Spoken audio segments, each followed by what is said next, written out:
Sejam bem-vindos ao DermatoCast, um podcast direcionado ao mundo da dermatologia. Eu me chamo Leilane Catricala, sou médica dermatologista, atuo na área há mais de 10 anos e sou especialista em rejuvenescimento e estética. Hoje nós vamos falar sobre a saúde dos fios, um assunto muito abordado e que a gente vê muito aqui na rotina no consultório. Vale a pena, vai estar incrível. Será falado sobre as doenças mais comuns, os cosméticos utilizados, os tratamentos que realizamos em consultório, a nutrição capilar, químicas. Vale a pena conferir. A nossa convidada de hoje é a doutora Thaisa Guzella, médica dermatologista especialista em tricologia, que é o médico responsável pela saúde capilar. Obrigada, Leilane. Olá, pessoal. Eu sou a Thaisa, médica dermatologista. A minha subespecialidade é a tricologia e é um prazer compartilhar a minha jornada na tricologia com vocês. Bom, eu optei pela dermatologia e desde muito cedo a minha história com o mundo dos cabelos começou. Desde a infância eu me importava muito com os cabelos, porque eu tenho os cabelos ondulados, muito volumosos. São lindos. E lá naquele tempo não se falava muito disso. Hoje está muito em alta, ainda bem. A gente tem várias opções de tratamento, de cuidados para esse tipo de cabelo. Mas eu vivia com ele preso e por muito tempo, desde os meus 11 anos, eu iniciei fazendo os alisamentos que eram muito comuns naquela época e ainda são para muitas pacientes, Sim, né? É uma coisa que a gente inclusive vê muito aqui em consultório e às vezes faz a orientação, né, as recomendações para não ter risco aí desses excessos. Exatamente. Né? Então, como uma forma de fuga dos cachos, das ondas que eu não sabia cuidar, eu acabei optando por fazer os alisamentos e fiquei muitos anos presa, prisioneira deles. E isso me incomodava um pouco. Até que chegou um período que eu, por não gostar de ficar realmente presa a ter que fazer esses alisamentos e por perceber também as alterações que isso causava no meu couro cabeludo e nos meus fios de cabelo, eu parei de fazer. Passei por um período aí que para mim não foi tão marcante de uma transição. E aí chegou no final da faculdade, eu tive um episódio muito intenso de queda de cabelo. Por conta de alguns fatores de estresse, era a época que eu prestaria as minhas provas de residência, então estava estudando bastante, final da faculdade. E Thaisa, nessa época de transição, que é uma coisa que as pacientes até têm um pouco de receio de iniciar essa transição pela questão do cabelo, que vai ficando mais fininho, mais ralinho. Você passou por isso também? Sim, passei.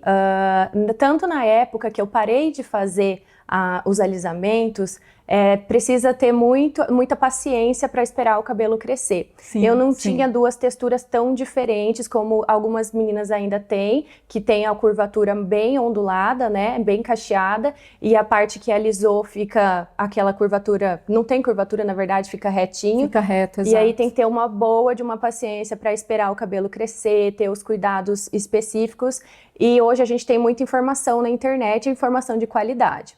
Na época que eu tive essa queda de cabelo também, foi muito assustador para mim, porque eu não era dermatologista, não era nem médica ainda, estava terminando a faculdade. O meu cabelo diminuiu assim em 50% do volume. E isso realmente pode acontecer nesse quadro, que no meu caso foi o eflúvio telógeno agudo, que é uma das causas de queda de cabelo mais comuns que existem, né? E Thaisa, em média, porque a gente sabe que há vários fatores que influenciam, mas quanto tempo para essa transição? Você diz da queda de cabelo ou da transição capilar? Da transição capilar. Vai depender. Tem o chamado Big Chop, né, que é o momento que a gente escolhe para cortar a parte alisada do cabelo para ficar só com a textura cacheada, né? Mas cada menina, cada pessoa vai escolher o seu momento. Tem gente que prefere deixar crescer o cabelo lá ali no mínimo 2 anos para ter um bom comprimento, mais ou menos, né, de 24 centímetros, para quando cortar ter como modelar esse cabelo e fazer penteados e se adaptar a essa nova realidade, né? Mas é muito particular. Eu já tive pacientes que no começo ali com alguns meses já cortaram e tem que estar preparada emocionalmente porque vai ser um comprimento muito diferente daquele que você está adaptada. E me fala, Thaisa, qual é a queixa mais comum de consultório quando se fala em cabelo? O que você mais vê também assim, em consultório em relação à doença? Que a gente sabe que isso aí é um leque enorme. Me conta um pouco da sua rotina. Sim. Os diagnósticos dentro da tricologia são inúmeros, mas com certeza absoluta, os 2 tipos de queda de cabelo que a gente mais vê, você deve encontrar isso na sua realidade também. É o eflúvio telógeno agudo, que eu vou explicar um pouco sobre ele. Sim, inclusive na época de Covid, né, a gente viu bastante, era algo, eu falo que era uma das principais queixas aqui do consultório. Exatamente, agora a gente teve também um surto de dengue. Depois sim. da dengue a gente recebeu várias pacientes queixando de queda de cabelo. E também o segundo diagnóstico que a gente mais vê é a alopecia androgenética, que é mais conhecida pelos pacientes como calvície, né? E me fala um pouco, quando é relacionada à questão da descamação, que é uma queixa muito comum também, a tal da dermatite seborreica, conhecido como caspa. Certo. Como que você faz esse diagnóstico? Como você diferencia, por exemplo, da psoríase, que é muito semelhante? Você chega a fazer biópsia em algum momento? Como certo. você conduz? A descamação de couro cabeludo é uma das queixas mais comuns que a gente tem em consulta. Muitas vezes aqui a gente examina os pacientes da cabeça aos pés, mesmo que não tenha queixa de queda de cabelo, a gente vai olhar couro cabeludo, a gente vai olhar o fio de cabelo. E aí, muitas vezes o paciente nem se queixou dessa descamação e a gente encontra e fala, ó, tem descamação, às vezes uma região do couro cabeludo que o paciente não tem como ver realmente, né? E aí a gente entra com tratamento mesmo que o paciente não tenha queixa. Mas, tendo essa primeira queixa de descamação, a dermatite seborreica, ela é crônica, então o paciente vai perceber que ele tem épocas de melhora e de piora. Tem época que ele vai esquecer que um dia ele já teve essa descamação e época que ela vai estar bem ruim. O que influencia? Banhos quentes, então com água muito quente, banhos mais demorados, todos os fatores de aquecimento do couro cabeludo, então quando a gente faz uso excessivo do próprio secador de cabelo, fatores que abafam o cabelo, os homens que têm hábito de usar boné, ou então tem que acabar usando capacete, usam moto. Lavar pouco cabelo também, pouco né? Que cabelo, é uma das... Exatamente. As pessoas, às vezes, elas têm aquela ideia que quanto mais lava o cabelo, mais cai o cabelo. E às vezes, isso é um mito. Por evitar de lavar, é um mito. A gente depois vai até falar sobre isso. E por evitar lavar, pode estar contribuindo, né, para a descamação, para a dermatite. A oleosidade é um dos pilares, a oleosidade excessiva é um dos pilares da dermatite seborreica, que é essa descamação, sim, que pode coçar, causar bastante desconforto e até ficar com aquelas casquinhas brancas na roupa que é mais escura. E aí, diferenciando da dermatite seborreica, a gente tem um segundo tipo de descamação de couro cabeludo, que é a psoríase, uma doença, sim, de pele que a gente vê muito dentro da dermatologia e que pode muito bem acometer o couro cabeludo. E que às vezes só tem no couro cabeludo, né, às vezes, por exatamente, incrível que pareça. Começa às vezes ou só tem nessa região. E tem pacientes que passam anos achando que tem dermatite seborreica e em consulta a gente descobre que na verdade é uma psoríase. E como que a gente faz essa diferenciação? A apresentação clínica, então o que o dermatologista olha é bem diferente uma da outra. Algumas vezes não é tão diferente assim, a gente tem que fazer uma biópsia, que é, sim, um procedimento de consultório que a gente tira um pedacinho daquela lesão para mandar para o laboratório, o patologista vai estudar e mandar um laudo para a gente, e aí sim a gente consegue diferenciar, mas na maioria das vezes a psoríase é uma descamação mais intensa. Ela tem um aspecto de ser prateada. A gente tem essa denominação na dermatologia que a gente explica para o paciente que ela parece ser dessa cor prata mesmo, e por baixo dela ela tem uma coloração mais eritematosa, mais avermelhada. E, em geral, ela costuma ser mais persistente e mais espessa a placa também. Então, é algo... Você acha que na psoríase tem mais coceira, que é o que a gente chama de prurido? Não vejo tanto que essa relação. Tem paciente, as pessoas... Exato, tem paciente que dá dermatite seborreica que acaba queixando mais de prurido, que é a coceira, do que os próprios pacientes que têm psoríase. Mas a notícia boa é que ambas têm ótimos tratamentos, ambas são crônicas, né? Então a gente vai ter um longo período de tratamento, provavelmente ali vai ter que cuidar para o resto da vida. E tem os fatores de piora de cada uma, que cada paciente vai saber o que piora a sua dermatite seborreica ou sua psoríase. E a gente vai, em consulta, orientar para cada paciente qual é a melhor estratégia terapêutica, né? Com certeza. E a gente comentou de eflúvio anteriormente, Thaisa, que é uma queixa muito comum, né? Que a gente vê em consultório, enfim. E eu vejo também muito eflúvio na pós-gestação. É verdade, a gente pega conta bastante. Aí, o que você orienta as pacientes? Como que você fala? Porque entra a questão dos ciclos, né? Exatamente. Dentro do eflúvio é muito importante a gente comentar sobre o ciclo capilar. Então, todos os nossos folículos que temos na nossa cabeça, eles estão dentro de um ciclo. Uma fase de crescimento, que é a fase anágena, que dura em média de 3 a 7 anos. Essa fase é determinada geneticamente, essa duração. E aí tem a fase que ele se prepara para a queda, que a gente chama de fase catágena, e a fase de queda, efetivamente, que é a fase telógena.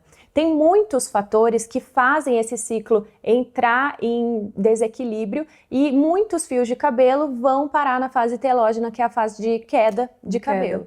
E a gestação, a gente tem uma alteração hormonal, os cabelos ficam ótimos, né? Todo mundo Fica elogia, nossa, meu cabelo ficou lindo na gestação, eu adorava meu cabelo na gestação. E aí tem a queda hormonal por conta do parto, todas as questões também que englobam a amamentação, a emocional, a questão de sono também, tudo entra em um certo desequilíbrio.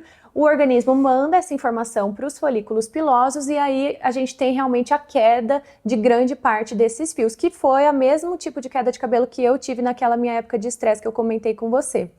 E aí a boa notícia também é que a gente fazendo um reequilíbrio da saúde dessa mulher, a gente vai ter provavelmente uma boa recuperação desses fios. Então vai passar por esse período muito angustiante de queda, que é muito comum de acontecer. Eu acho que é muito raro a gente ter uma gestante que teve o bebê e não teve um eflúvio, né? Eu falo que às vezes não sente quando tem muito cabelo, que acaba sendo uma exceção à regra. Tá ali preocupada com toda a situação, né? E acaba não percebendo. Mas tem recuperação, o cabelo volta ao normal e tudo vai ficar bem. Ah, muito bom, Thaisa. E nessas situações, me fala em relação a exames. Você costuma estar pedindo no eflúvio? Sim. Para identificar, né, a alopecia androgenética? Sim. Como que é em relação a isso? Em relação ao eflúvio, na verdade, em relação a todas as quedas de cabelo, porque antes de dermatologista somos médicos, então a gente avalia a saúde do paciente como um todo, né? Então, principalmente quando o paciente fala, doutora, meu cabelo tá caindo, a gente tem que investigar todas as causas possíveis. E a gente sabe que algumas deficiências vitamínicas estão relacionadas a desencadear quedas de cabelo, que no caso seria o eflúvio telógeno. Vitamina D, vitamina B12, zinco, ácido fólico, o estoque de ferro, então, que a gente avalia com a ferritina. É incrível, né, Thaisa? Como às vezes o paciente ele vem com uma queda importante e quando vai ver uma deficiência, assim, principalmente do ferro. Eu acho que o ferro é uma das coisas que eu mais pego aqui na nossa rotina. E é muito, assim, difícil uma mulher que menstrua todos os meses ter o estoque de ferro no ideal para a tricologia, né, que a gente considera. E qual é o ideal? Falando em ideal na tricologia. Eu tenho um valor de referência da ferritina no mínimo de 60. Então, vira e mexe, a gente pega um paciente com uma dosagem de 50, alguma coisa, eu já faço a reposição, que é para manter em níveis ótimos. E aí, sim, a gente conseguiu o máximo de desempenho desse folículo piloso. Dentro dessa questão dos suplementos também, a gente, atualmente, eu uso bastante o silício, porque tem estudos que comprovam que ele diminui o tempo de queda dos fios e dá uma melhorada também na própria produção do fio de cabelo, digamos assim. Ele melhora a espessura do fio e deixa o fio mais resistente. Então o silício é um ativo que eu costumo usar bastante na rotina para vários tipos de queda de cabelo. E o ex-nutriment? É um tipo de silício que é o melhor absorvido pelo organismo. Perfeito. E é ele que é a minha opção quando eu vou prescrever. É sempre a tua opção também. Exatamente. Eu também gosto bastante do ex-nutriment. E você engloba também nesse teu tratamento produtos tópicos, tratamento com soluções? Sim, sempre praticamente 100% dos meus pacientes vão receber uma prescrição de uso via oral, que são os medicamentos, né? Perfeito. Claro, adequando para cada paciente. E também os medicamentos tópicos. Eu faço bastante uso dos pré-shampoos para as descamações de couro cabeludo. Então a gente esquece que o couro cabeludo é uma extensão da nossa pele. Então a gente, como todos os dias, a gente faz o nosso skincare. E esse pré-shampoo, então, você deixa ele agir um pouco antes do shampoo. Exatamente. Depois inicia o shampoo normal, seria isso? Isso mesmo, porque a gente tem alguns shampoos que têm ativos bons, por exemplo, os shampoos anti-caspa. Porém, o tempo que a gente fica com o shampoo ali em contato com o couro cabeludo é reduzido. E aí o pré-shampoo é uma estratégia que a gente coloca os ativos destinados para a queixa daquele paciente para poder deixar um maior tempo em contato com o couro cabeludo e assim a gente consegue uma melhora mais expressiva do que com o uso somente do shampoo. Do shampoo. Exato. E aí nessa rotina também você deixa sempre condicionador, leave, máscara, de acordo Sim. com a necessidade ali. Eu gosto que você tá bastante. avaliando. Exato, eu gosto bastante de estudar a cosmética capilar, como eu tive uma dificuldade ao longo da vida de adequar os produtos para cabelos. Meu era ondulado, muito volumoso. Eu tenho os pacientes às vezes que têm cabelos muito finos, como as próprias pacientes de alopecia androgenética, e aí um cabelo que faz luzes e um cabelo de grande demanda, que a gente fala, que precisa de uma dedicação maior. Eu gosto bastante de estudar essa parte de cosmética capilar, porque na consulta a gente consegue direcionar qual é o melhor tipo de produto e a rotina que a paciente deve ter para ter um bom desempenho do cabelo, porque a gente sabe que faz toda a diferença na nossa autoestima, né? Com certeza. E esse paciente que ele chega com essa questão da queda de cabelo, seja por uma alopécia, seja por uma questão de eflúvio, como que você orienta, principalmente aquela mulher que tem o cabelo branco, que vê a necessidade de fazer tintura? Você deixa ela pintar o cabelo enquanto está com queda? Você espera melhorar a queda para ela poder fazer a tintura? Tem alguma marca que você recomenda? Fala um pouquinho sobre isso, que isso aí é um assunto que, isso a gente vê bastante. Incrível. Todos os dias surge esse tipo de dúvida. É verdade. E a partir ali dos 30, 40 anos, a gente começa a ter os cabelos brancos. Infelizmente, não há nada ainda comprovado, com ótimas evidências, que a gente consiga barrar o aparecimento dos cabelos brancos. Então, a nossa opção é realmente fazer a tintura, ou, enfim, a optar por esses métodos. Às vezes tem aqueles sprays, né, aqueles pigmentos para tentar não fazer as tinturas com tanta frequência, e não tem problema, a não ser que tenha uma queda de cabelo muito aguda, daquelas de passar a mão e sair muitos fios. Aí eu peço para esperar um pouco até para a gente poder investigar o que está causando essa queda de cabelo, mas de maneira geral eu não contraindico e deixo fazer, até porque eu sei que a queda de cabelo em si já prejudica a autoestima da pessoa, e aí se eu limitar também a parte da tintura, da coloração, acaba prejudicando ainda mais. E me fala, tonalizante ou tintura? O tonalizante é sempre menos agressivo, né? Mas a gente sabe que essa questão é difícil convencer as pacientes. Sim, por isso que eu tô perguntando. Exato. Caso a paciente opte por fazer a tintura, ter a descoloração, enfim, toda aquela agressão ao fio, a gente vai vir com a parte de cosméticos e de cuidados da haste capilar, que é o fio de cabelo, para deixar esse fio o mais saudável possível. Perfeito. Bom, eu adoro loiro, né? Não é à toa, sou loira há muitos anos, mas em relação a luzes, qual o intervalo, o que você orienta ao paciente ali na rotina para porque eu mesma, eu não fico sem luzes, e aí, de quanto em quanto tempo? Você faz de quanto em quanto tempo? No mínimo 6 meses, e é o que eu oriento sempre o paciente. Isso, eu também, eu oriento no mínimo o intervalo mínimo de 6 meses, né, para não fazer intervalos menores do que isso, porque tem uma agressão muito significativa à cutícula, ao córtex do cabelo, e com fontes de calor que geralmente a gente utiliza, né, no nosso dia a dia, essa agressão continua. Então não é uma agressão pontual na hora ali da descoloração. É uma agressão que ela vai iniciar e provavelmente ela vai se continuar. E aí tem que ter o corte em dia, a hidratação em dia, passar leave-in, passar óleo capilar, protetor térmico e ter toda uma dedicação. Eu falo para as pacientes, no momento que você decide optar pelas luzes, você vai ter que internalizar que você vai ter que ter uma dedicação para isso. Alguma hidratação específica para os loiros, assim, que você fala, nossa, esse componente tem que ter na sua rotina? Olha, tem vários componentes condicionantes que eu gosto muito, e para quem fez tintura e teve uma perda de massa capilar, é interessante a gente observar nos rótulos a presença dos aminoácidos, e aí tem vários, e também das proteínas hidrolisadas, que também tem várias que a gente pode utilizar. Queratina, você gosta para loiro? Gosto, eu gosto. Tem que dosar para não chegar a pesar nos fios, mas eu gosto muito, inclusive utilizo também. Tô perguntando porque eventualmente eu também passo para os meus pacientes. Eu acho que dá uma encorpada, mas é o que você falou, tem que tomar cuidado ali para não pesar, principalmente a questão da raiz. Exatamente, exatamente, é isso. Agora vamos falar um pouquinho em relação à queda de cabelos mais graves, aquelas quedas de cabelos que merecem uma atenção a mais. O que você me fala da alopécia cicatricial e da alopécia de tração? Ok, vamos falar um pouco sobre isso. É muito importante abordar esse tema porque muitas vezes a gente fala somente de eflúvio e alopecia androgenética, que é a calvície, e esses temas das alopécias cicatriciais não são esquecidos, né? Sim. E apesar de serem muito presentes também. Então, para o nosso pessoal que está assistindo a gente entender, a gente tem 2 tipos de queda de cabelo, que a gente chama de não cicatriciais, que é aquela que o folículo piloso continua vivo, o cabelo cai e aí ele pode se recuperar, pode nascer um novo fio a partir daquele folículo piloso.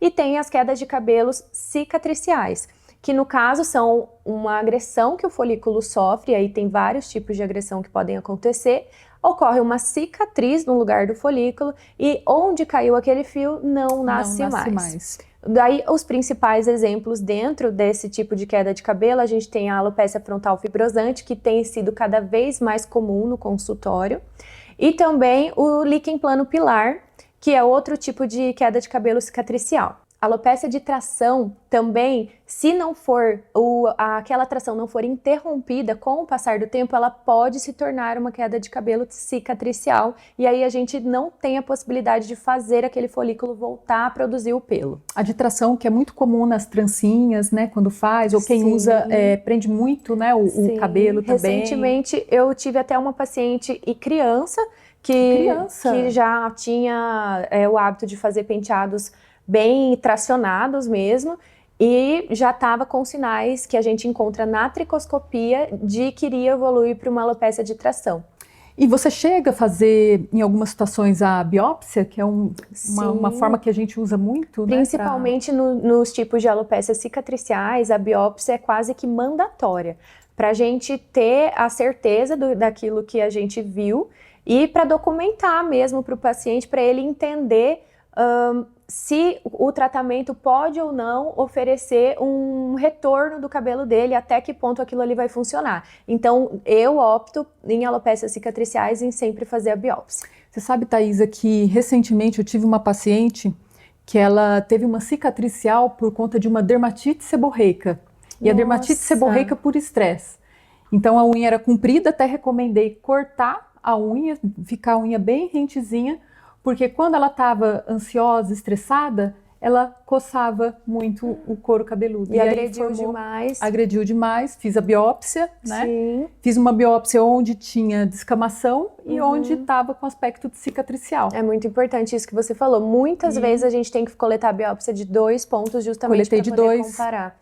Para ter certeza, né? Não tinha como fechar ali sem biópsia. E é bom, assim, a paciente entende que aquilo é uma alopecia cicatricial e a gente vai ter o cuidado redobrado com o restante do couro cabeludo também, porque ela entendeu que aquele ato de coçar em excesso iria trazer uma cicatriz e aquela consequência ia ser para sempre. Mas foi uma questão que teve que controlar a ansiedade também. É um tratamento porque o ato de conjunto. Coçar tinha íntima relação com a ansiedade, com o estresse. Exato. Na dermatologia a gente vê isso não só na parte do cabelo, né? Mas psicólogos, psiquiatras, a parte de ansiedade, que todos nós sofremos hoje em dia, né? Com esse estresse em excesso, é essencial para o tratamento dar certo, como por exemplo na tricotilomania, que é aquela doença que o paciente tem o hábito e às vezes nem percebe de puxar os fios de uma parte do couro cabeludo e aí provoca uma área realmente de alopecia sem cabelo. E muitas vezes o paciente chega e não percebe que faz aquilo. E aí a gente na tricoscopia, olhando com dermatoscópio, consegue ver os sinais para aí sim encontrar o tratamento e a gente orienta da melhor forma. Thaisa, e tratamentos? A gente sabe que é uma infinidade, né, de tratamentos. Um que tem falado muito aqui em consultório é em relação às gominhas. O que você me conta das gominhas? Tema polêmico, né, Leilane? Mas qual é a grande questão da gente criticar um pouco essas gominhas, né? Em geral, elas são um conjunto de alguns minerais e vitaminas em pequenas quantidades, justamente para não chegar a fazer mal para os pacientes e aí ter essa venda livre.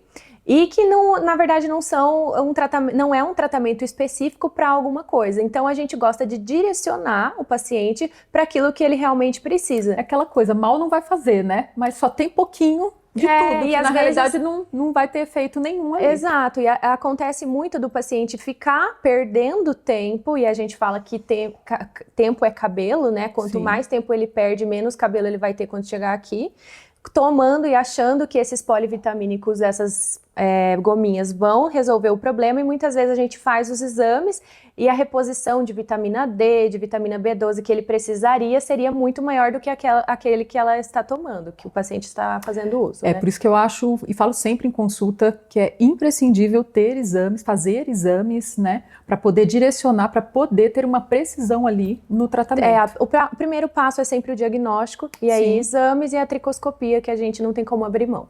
E minoxidil via oral? Você gosta, você usa, gosto. que é relativamente novo, né, na nossa rotina. Aqui no Brasil a gente tem ele manipulado, né, e o uso mais comum é do minoxidil tópico. Muitos pacientes, acredito que os seus também já chegam usando o minoxidil tópico, Muito comum. E também, às vezes, com queixa, porque não fica com aquela textura boa do cabelo, Exatamente. Né? Principalmente mulheres. E tem que ter a disciplina de passar, idealmente, 2 vezes ao dia, e muitos pacientes se incomodam, né? E aí, a gente tem o minoxidil oral, que tem ótima eficiência, ótima eficácia no nosso dia a dia.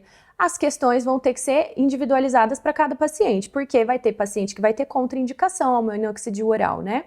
Pacientes que têm histórico de alguma doença cardíaca, ou na família tem histórico de algum tipo de arritmia, eu gosto de ter o cuidado de pedir a avaliação do colega que é cardiologista, ou mesmo de pedir um eletrocardiograma. Pra gente ter um respaldo, né? Exato, porque é uma medicação séria, tem que ser feita em farmácias também de confiança, porque tem que ter uma regulamentação, a gente passar aquela dose, o paciente realmente tomar a dose que a gente passou, não iniciar já com doses muito altas, porque a gente sabe que ele pode fazer uma quedinha de pressão, E é importante, viu, Thaisa, falar sobre isso, porque eventualmente as pessoas vêm tomando minoxidil, e, gente, não é raro eu pedir autorização, às vezes, para o cardiologista, e ele não autorizar, ou então mexer com a medicação que ele faz uso antes de estar autorizando o uso do minoxidil via oral. Exatamente, é uma medicação via oral, né? Então a gente tem que ter todo o cuidado, como qualquer outra medicação, não pode tomar por impulso, enfim, tem que fazer o acompanhamento correto. E quando você passa o via oral, você também deixa o tópico ou fatores de crescimento associado para estar passando? Sim, em geral, o que eu gosto de fazer, eu não tenho a necessidade de associar o via oral com o tópico. Eu deixo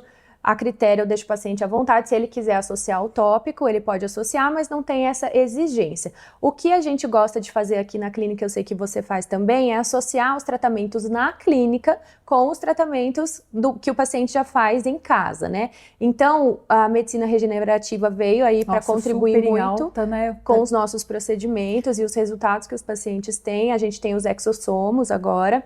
Chegou relativamente recente, né, no Brasil, apesar de já ter muitos estudos em cima. Que são moléculas que vão entregar novas informações ali para o folículo piloso e regular o ciclo capilar. Então, o paciente vai fazer o tratamento que a gente prescreve com minoxidil, com outras medicações, repor as vitaminas, e o resultado é intensificado aqui na clínica com os procedimentos, como o próprio microagulhamento que a gente faz aqui, o uso do laser. Que é o MNP, né, que é a microinfusão medicamentosa. Tem o protocolo do Fotona Heart Start, que a gente gosta bastante também. E para doenças mais crônicas, como a gente comentou, da alopecia androgenética, vai ser um protocolo que ele vai fazer anual. Então, a gente vai vir em consulta, a gente vai explicar, nos próximos meses a sua rotina vai ser essa, você vem na clínica, faz esse procedimento. Que isso é importante também, né, Thaisa? Porque às vezes a pessoa faz aquele protocolo, ela volta a ter o crescimento ali do cabelo, é o resultado que ela espera, mas muitas vezes ela abandona, né? Ainda mais em se tratando de alopecia androgenética, a gente sabe que tem que estar fazendo ali a manutenção, né? Tem que estar fazendo o acompanhamento. Exato. Das doenças capilares que são crônicas, que a gente sabe que não tem cura, eu acho que esse é o maior problema. Porque o paciente fica achando que aquele tratamento vai ter uma data final para acabar. E não, se ele parar de fazer o tratamento, a queda de cabelo volta a acontecer. Então, por isso que é muito importante que o paciente entenda qual é o diagnóstico dele. Se aquilo vai passar e ele não vai precisar mais se preocupar com aquilo, foi pontual, ou se é um cuidado a longo prazo até o final da vida. E medicamento, a gente voltando um pouquinho nisso, né, que nós falamos do minoxidil. Quando se fala em alopecia androgenética, finasterida, duta, você também costuma estar prescrevendo? Sim, a gente tem que avaliar questões que vão ser... Salpalmeto, né, também. Que Isso, eu tenho o hábito principal da finasterida, dutasterida e do minoxidil, é o É um tripé ali, né, que a gente opta. Aí, nesses casos, a gente vai avaliar cada caso especificamente, em questão de, se for mulher, se já entrou na menopausa, homem, se tem interesse de ter filho, não que não possa, mas tem umas questões que a gente tem que avaliar. Tá alinhando também, né? Exato, é muito, muito individualizada essa parte. O minoxidil, em vários tipos de queda de cabelo, a gente costuma indicar, não só para calvície ou só para eflúvio, até mesmo nas alopécias cicatriciais a gente gosta de utilizar. E a dutasterida e finasterida são essenciais quando a gente fala de alopecia androgenética. Androgenética, né? Exato. Porque tem a questão do eixo ali da genética, né? Exato. Ontem mesmo eu conversei com um paciente, ele me mostrou, ele usa finasterida há 10 anos. E ele me mostrou uma foto de como hoje, ele nunca fez transplante capilar, hoje ele está com muito mais cabelo, ele faz o MMP comigo também, do que há 10 anos. Então, ele falou, eu nunca tinha percebido isso. Quando eu olhei essa minha foto, que eu fui me dar conta de como esse tratamento deu resultado. Então, é uma coisa realmente a longo prazo. E é importante falar também, gente, que a alopecia androgenética não tem idade, tá? Tem gente que começa aí por volta de 20 anos, tem gente que começa com 30, 50, é muito individual, até porque há vários graus, né? Há vários tipos de alopecia androgenética. E acontece em homens e mulheres. E mulheres. Exato. Às vezes as pacientes chegam, mas calvície não acontece em mulher. Não, acontece e é muito mais comum do que às vezes as pessoas imaginam, né? Quando vocês percebem a própria diminuição dos cabelos aqui nessa parte superior da cabeça, já é o primeiro sinal da alopecia androgenética, tem que correr para o dermatologista. Quando que você orienta o paciente a estar fazendo o transplante capilar? Chega a esse ponto algumas situações, alguns casos que você pega? Leilane, na minha rotina é parte mais do paciente. O paciente fala, doutor, eu acho que o meu tratamento, ele deu resultado, mas a gente chegou num limiar que eu queria melhorar ainda mais. E está super indicado, não tem problema nenhum o paciente fazer o transplante, só que ele tem que ter a consciência de que ele vai ter que continuar com o tratamento medicamentoso e fazendo as sessões de microagulhamento, enfim. Esse é um problema que a gente vem enfrentando em relação às franquias, né, de transplante, que muitas vezes fazem o transplante pontualmente e o paciente não tem esse acompanhamento posterior. É muito importante ter, porque senão volta a cair tudo de novo, né? Exato, os fios transplantados vão ficar ali, mas a alopecia androgenética que já tem nos outros folículos vai continuar acontecendo. E muitas vezes a gente vê aqueles pacientes que têm o fio transplantado na frente bom, e aí aqui atrás já tá menos cheio o cabelo, justamente porque não manteve com o tratamento em dia. E procedimentos? Falar em exossomos, me conta, tem gostado dos resultados? Tenho gostado, a gente consegue fazer menos sessões utilizando os exossomos, né, do que comparado aos outros tipos de drug delivery, por exemplo. Então é uma novidade que a gente usa para casos pontuais e que tem sido mais uma arma em todo esse arsenal que a gente tem contra as quedas de cabelo. Você acha, então, que acaba demandando menos sessões com os exossomos, dependendo, obviamente, ali do protocolo indicado para o paciente? Sim. Então, no momento, às vezes, que aquela calvície a gente percebeu que ela ficou mais intensa e a gente já está fazendo um tratamento regular, entrar com os exossomos para dar uma resposta mais expressiva naquele momento, eu vejo com bons olhos. Eu gosto. E me fala uma coisa também, em relação a esses pacientes, às vezes com pouco cabelo, que não quer partir ali para o transplante, tá em alta, né, aquelas laces, né? Isso. Que é as perucas, né? Isso, exato. As laces eu gosto muito, as pacientes mesmo já vêm conhecendo isso. Já chegam e falando. É muito bom para homens ou mulheres que têm uma área do couro cabeludo já sem cabelo, o que acaba acontecendo nas alopécias cicatriciais, por exemplo, na frontal fibrosante, né? Que a gente sabe que a testa vai ficando cada vez maior, a linha de implantação vai indo lá para trás. E a gente orienta a procurar esse tipo de ajuda, né? Esse tipo de auxílio mesmo, de ferramenta. Porque o cabelo não vai voltar a nascer naquela região e até mesmo os transplantes são bem polêmicos para esse tipo de queda de cabelo, porque o resultado não é garantido, pode ser que volte a cair aquele cabelo transplantado. Então, você ter essa opção que vai recuperar muito a autoestima da mulher ou do homem, que a gente vê também, é muito válido. Eu gosto muito, fica muito natural.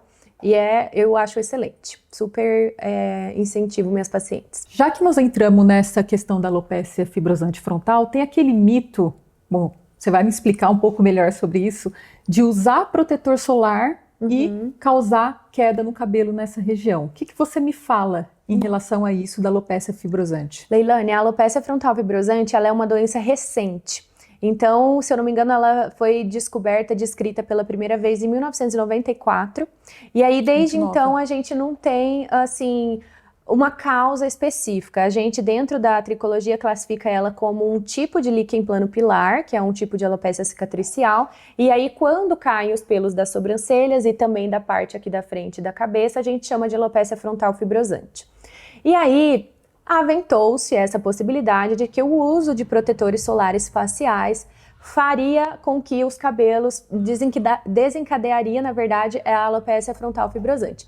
Mas não é comprovado isso nem de longe. Nem de então, longe. A gente não precisa se preocupar. E nem quem tem, tipo, uma suscetibilidade, que teria algo mais relacionado à genética, nada? Não, assim, influência genética, sim. A gente vê casos que a mãe tem frontal fibrosante, aí tem uma tia e a gente vê que isso se repete. Mas não tem como... Mas não que essas pessoas que usam protetor solar nessa área vai ficar mais suscetível a ter pelo uso de protetor solar? Não, de maneira nenhuma. Pode usar tranquilamente, gente, é para usar protetor solar. Bom, em relação à rotina agora do cabelo, me fala, o que você orienta? Você faz um preparo ali antes do uso do shampoo para alguns pacientes? Isso, faço. O uso do leave-in, o protetor térmico também, que nós mulheres temos o hábito, né, de usar o secador. Sim. Como que você orienta? A principal pergunta é, quantas vezes por semana eu tenho que lavar meu cabelo? E eu sempre falo que isso depende, porque vai depender do grau de oleosidade do seu couro cabeludo. Então, se você tem um cabelo que você lavou e no outro dia tá oleoso, no outro dia você vai ter que lavar novamente, porque couro cabeludo saudável é couro cabeludo limpo. Então, não tem prejuízo nenhum se você tiver que lavar o cabelo todos os dias. Segunda observação, pacientes que malham e suam muito no couro cabeludo, a gente também orienta a lavar todos os dias. E aí entram as estratégias, a depender do tipo de cabelo, pra gente deixar os fios mais alinhados, brilhosos e macios.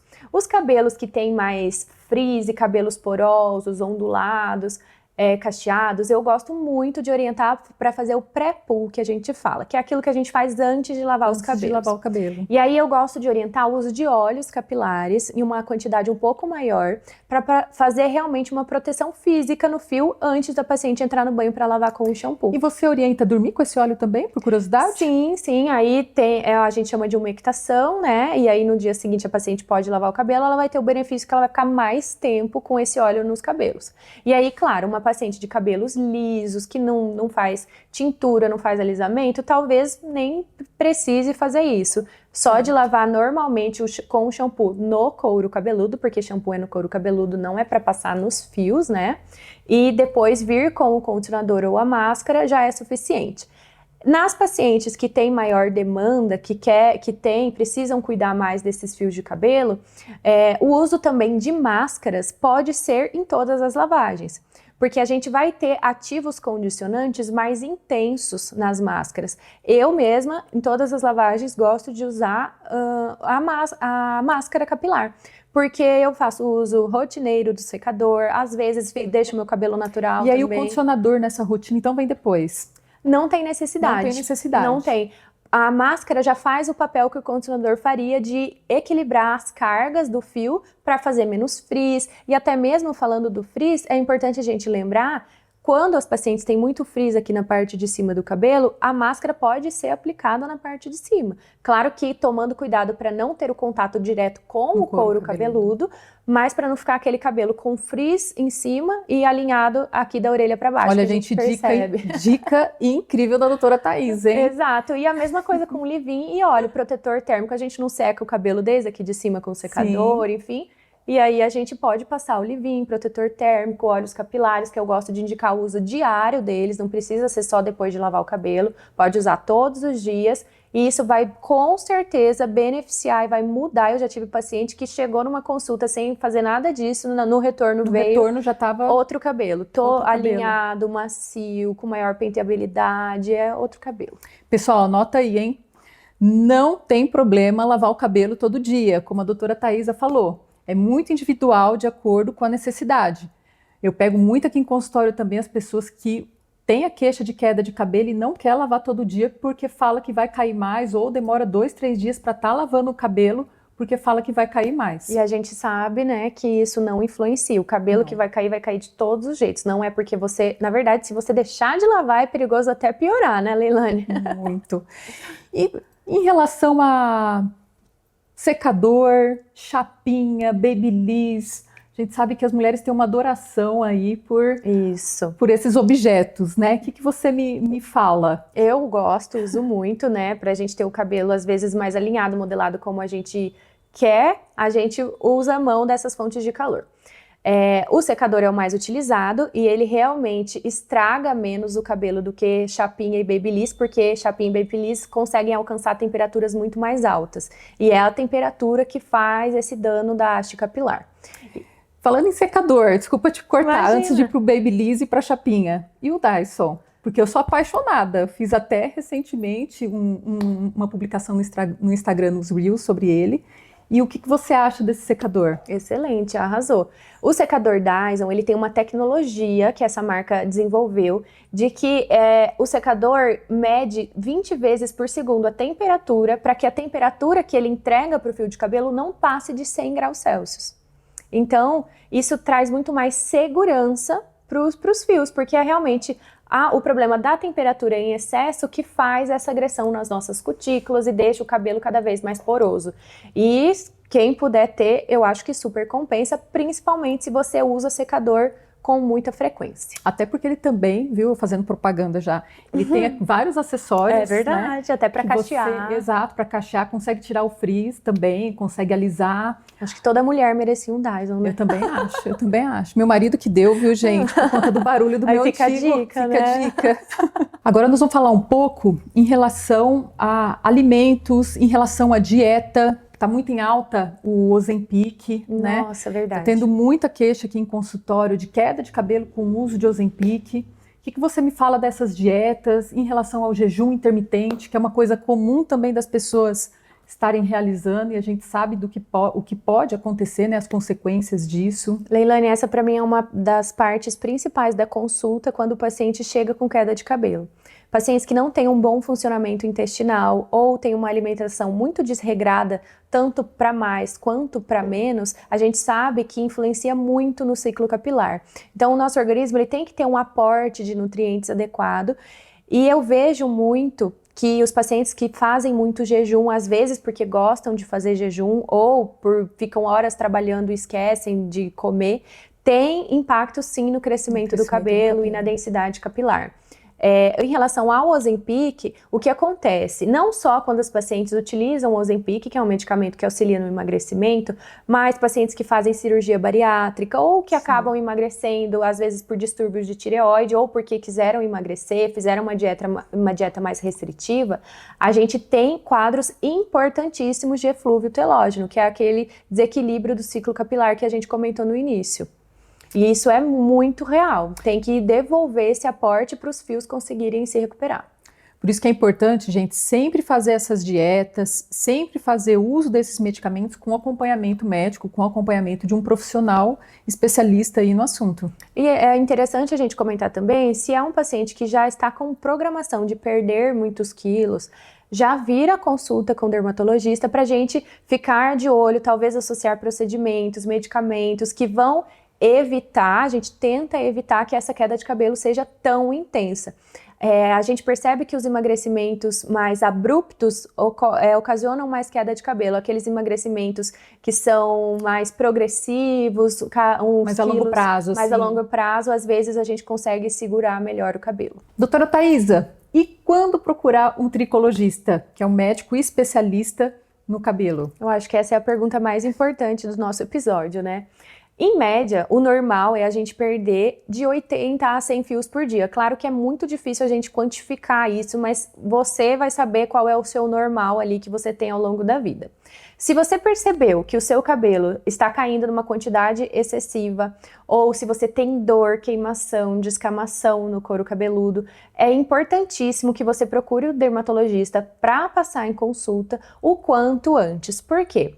Aqui na consulta, a gente vai ter um tempo para entender a rotina desse paciente, desde quando ele está percebendo a queda de cabelo, todos os fatores que podem estar relacionados com a queda de cabelo, inclusive esses que a gente conversou hoje, como atividade física, o funcionamento intestinal, dieta, com o que esse paciente trabalha, quais são os hábitos que ele tem com o cabelo, usa secador, não usa, faz algum tipo de química, enfim, tudo que engloba. E aí a gente vem com o exame da tricoscopia, que a gente utiliza um aparelho que aumenta em muitas vezes a imagem para avaliar detalhadamente todo o couro cabeludo, os fios de cabelo e os folículos pilosos do paciente. E através da tricoscopia que a gente vai ter o nosso guia para qual é o diagnóstico desse paciente. Então, notou que está perdendo cabelo, tem algum sintoma de couro cabeludo ou até mesmo de sobrancelhas, tem que passar na consulta e fazer todo esse passo a passo para a gente saber qual é o diagnóstico,